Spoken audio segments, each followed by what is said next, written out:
Good morning बच्चों। Good morning sir. मेरा नाम सुधांशु शेखर है, रोल नंबर 77, सेशन 2019-21 और आज का हमारा विषय है S7 जो गणित का शिक्षण शास्त्र 2 है। आज का विषय के चालू करते हैं। आज का सवाल पे हम चलते हैं। सबसे पहले आज का सवाल है गणित में सीखने के संकेतकों की समझ। पहले सवाल को समझिए, गणित में सीखने के संकेतकों की समझ। अब सबसे पहले गणित का नाम आता है। गणित का नाम सुनते ही बच्चा डर जाता है। डरिएगा नहीं, गणित का नाम सुनते ही बच्चा डर जाता है, लेकिन डरिएगा नहीं, क्योंकि हम आपको एकदम अच्छे से समझा देंगे सब चीज़ के बारे में। उसके बाद क्या है, संकेत को। संकेत क्या होता है पता है? अब देखिए, भाषा होता है, बहुत तरह का भाषा होता है। उसमें एक होता है लिखित भाषा, एक होता है मौखिक भाषा, एक होता है सांकेतिक भाषा। वही सांकेतिक भाषा होता है सो गणित में अभी हम इसमें देखेंगे। संकेत क्या होता है? जो कहते हैं अरे ऐसे करते हैं, अरे शांत हो जाओ, ऐसे करते हैं मतलब चुप हो जाओ, मुक्का दिखाते हैं मतलब डर जाओ, मतलब यही होता है संकेत। चलिए डिफिनीशन पे चलते हैं। पहले से गणितीय संकेतन क्या होता है? Mathematical notation.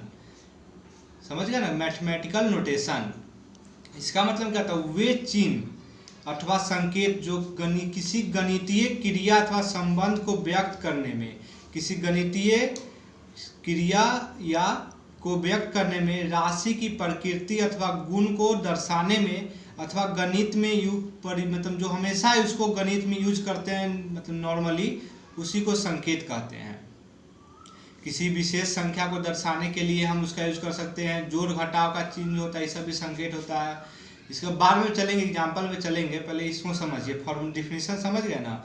कि जो होता है कि सो एकदम मोटा मोटी समझिए, जो गणितीय राशि होता है, गणितीय विषय होता है, उस सबको दर्शाने के लिए, उसकी प्रकृति को बताने के लिए जो हम यूज करते हैं उसको गणितीय संकेतन कहते हैं।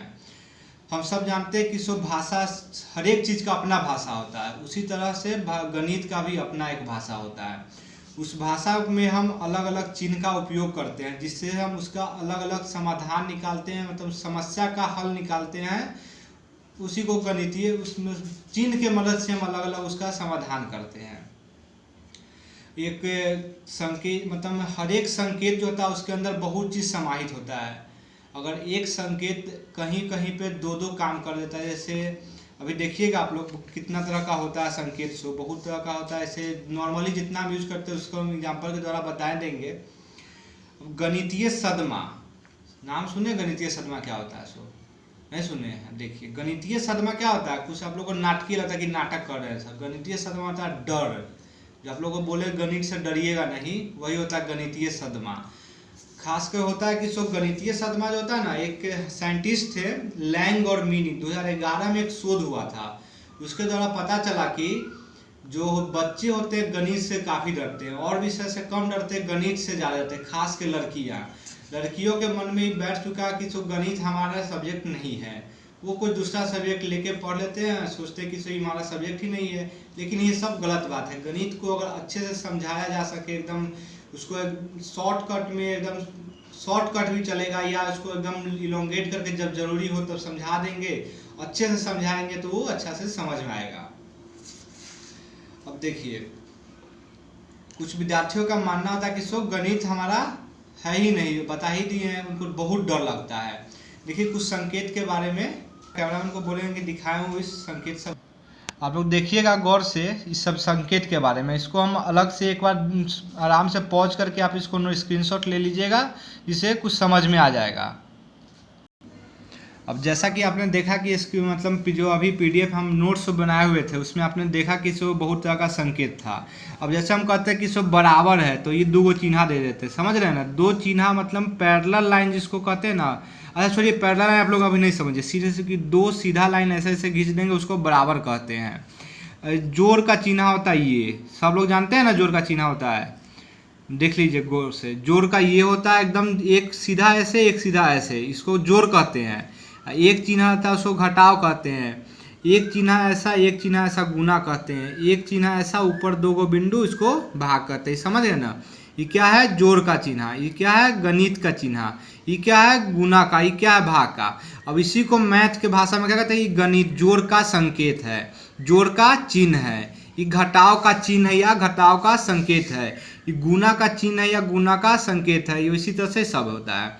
ये होता है बड़ा का, ये होता है छोटा का, इसको क्या कहते हैं त्रिभुज। मतलब ये अगर देखिए कहीं बना हुआ है तो इसको क्या कहते हैं त्रिभुज है। ये वाला जो देख रहे हैं सो आप क्या देख रहे हैं त्रिभुज का है। उसी तरह से ये हो गया आयताकार हो गया, ये हो गया वर्ग का हो गया। अब देखिए आप लोग बहुत तरह से देखे होंगे कि ऐसे दिया हुआ रहता है, इसको कंफ्यूज नहीं हो जाएगा। ये परसेंट होता है, क्या होता है परसेंट। और ये जो होता है उसको क्या कहते हैं भाग। मतलब एक चिन्ह सीधा चिन्ह रहेगा, ऊपर नीचे बिंदु रहेगा तो इसको भाग कहते हैं, और एक चिन्ह टेढ़ा रहेगा, ऊपर नीचे इधर उधर बिंदु रहेगा तो उसको परसेंट कहते हैं। अब कहता है कि सो बराबर नहीं है, तो बस दो चिन्ह ये हुआ बराबर का, उसमें एक काट देंगे मतलब बराबर नहीं है। उसी तरह से बहुत सारा होता है संकेत, सबको आप ध्यान दीजिएगा। इस संकेत के माध्यम से आप लोग जल्दी से आसानी से कोई भी सवाल को हल कर सकते हैं। ठीक, अब चलिए कुछ उदाहरण के माध्यम से समझते हैं कि संकेत का हम लोग कहाँ कहाँ यूज करते हैं। देखिए अगर आपको कहा जाए कि सो क्या कहा जाएगा, देखिए 40 को 20 से 20 ऐसे नहीं, देखिए 20 ऐसे, देखिए 20 से गुना करते हैं तो कितना आता है 800। ऐसे भी नहीं लिखिए, कैसे लिखिए 800 आता है। ठीक है 800 आता है। अब इतना एक सवाल को हम इतना लंबा लिखेंगे, देख रहे हैं 40 को 20 से गुना करते हैं तो 800 आता है।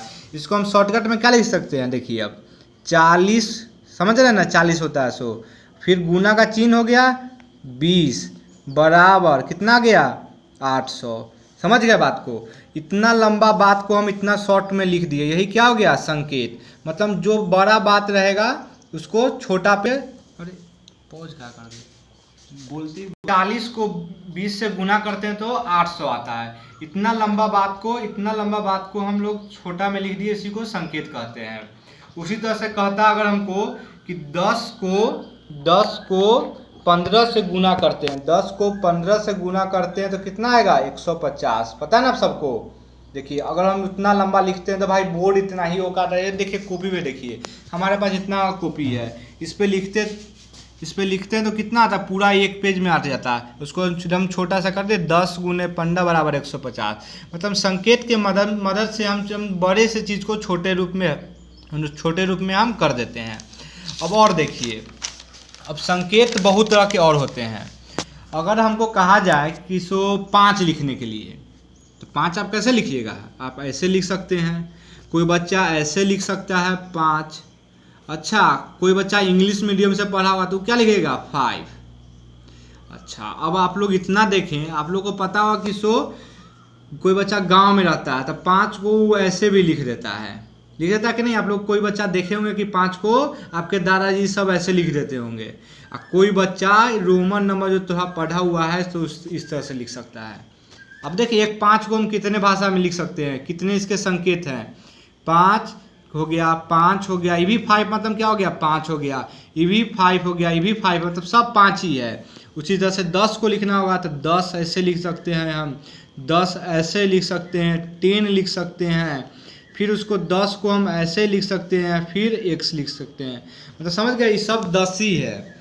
इसके मतलब से क्या समझ गए कि सो गणित को हम चिन्हों के द्वारा हम उसको एकदम संक्षिप्त रूप में व्यक्त करने के लिए उपयोग करते हैं। अब देखा जाता है कि सो कहा जाता है कि बच्चों को समझाने के लिए उपयुक्त चिन्ह के साथ साथ औपचारिक गणित का ठोस अनुभव से जोड़ने की आवश्यकता होती है। अब आपको हम ये तो बता दें कि चिन्ह ये हुआ, लेकिन ये भी ज़रूरी है। कहीं कहीं आपको लिखा चिन्ह ये लिख दिया रहेगा 40 गुने 20 बराबर 800, तो आपको इस फॉर्म में लिखना रहेगा। कहीं कहीं आपको इतना लंबा दे दिया रहेगा, बोलेगा कि इसको संकेत के रूप में लिखे, ये भी होता है संकेत के रूप में। अब एक और एग्जाम्पल से समझते हैं। एक बच्ची है मुस्कान, क्या नाम है उसका मुस्कान। आप लोग में से किसी का नाम है मुस्कान, बोलिए कोई है मुस्कान। अगर ठीक है चलिए बहुत अच्छा, आपका नाम मुस्कान है।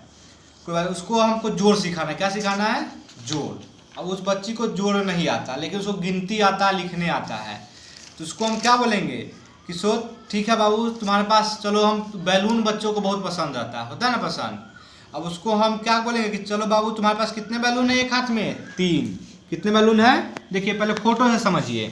एक बच्चे के बोले मुस्कान के पास कितने बैलून है? 3। पहले 3 बैलून देखिए आप लोग, 3 बैलून दिख रहा है ना। अब उसको बोले कि सो एक हाथ में 3 बैलून है, दूसरे हाथ में 4 बैलून है, दिख रहा है ना आप लोग? 1 2 3 4 बैलून। अब पूछेंगे उसके कि टोटल कितने बैलून हो गए? देखिए गिनती कीजिए, 1 2 3 4 5 6 7। वो बच्ची बोलेगी कि ना 7। अब आप सब बोलिए कितना हो जाएगा? 7 हो जाएगा ना।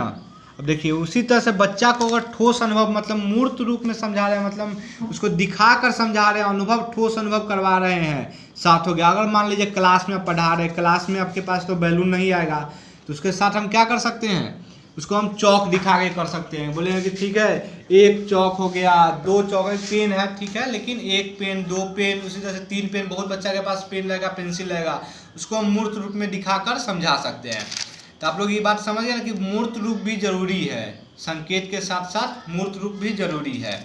अब देखिए गणित को सीखे कैसे। गणित को सीखने का बहुत अच्छा हम एक बनाए हैं। अब वो देखिएगा गौर से, कैमरामैन था जिसको दिखाइएगा।